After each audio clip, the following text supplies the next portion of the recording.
মার্কিন সামরিক অভিযানে প্রেসিডেন্ট নিকোলাস মাদুরো ও তার স্ত্রীকে গ্রেপ্তারের পর দেশটিতে বিদেশি সেনা উপস্থিতি প্রত্যাখ্যান করেছেন ভেনেজুয়েলার প্রতিরক্ষা মন্ত্রী ভ্লাদিমির পাদ্রিনো। এক ভিডিও বার্তায় তিনি জানান, স্বাধীন, সার্বভৌম ও মুক্ত ভেনেজুয়েলা তার ইতিহাসের সমস্ত শক্তি দিয়ে এই বিদেশি সেনাদের উপস্থিতি প্রত্যাখ্যান করছে।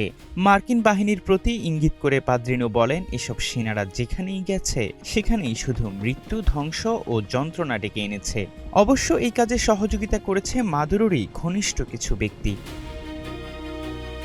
মার্কিন অভিযানের সমালোচনা করে ভেনেজুয়েলার প্রতিরক্ষামন্ত্রী বলেন, এই নৃশংস ও কাপুরুষোচিত হামলা এই অঞ্চলের শান্তি ও স্থিতিশীলতাকে হুমকির মুখে ফেলেছে।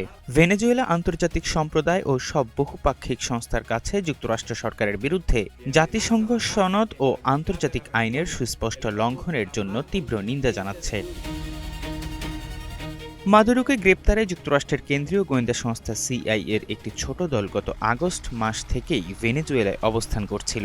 তারা মাদুরোর জীবনযাত্রার ধরন সম্পর্কে এমন গভীর ধারণা দিতে সক্ষম হয়েছিল যা তাকে ধরার কাজটি সহজ করে দেয়।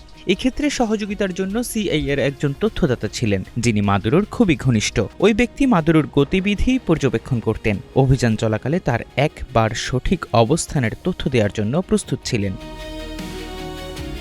অভিযানের প্রস্তুতির জন্য মার্কিন সেনাবাহিনীর ডেল্টা ফোর্স সহ মার্কিন এলিট সেনারা মাদুরোর বাসস্থলের একটি হুবহু প্রতিকৃতি তৈরি করেছিলেন। অত্যন্ত সুরক্ষিত সেই বাসভবনে তারা কিভাবে প্রবেশ করবেন তার অনুশীলনও চালিয়েছিলেন সেনারা।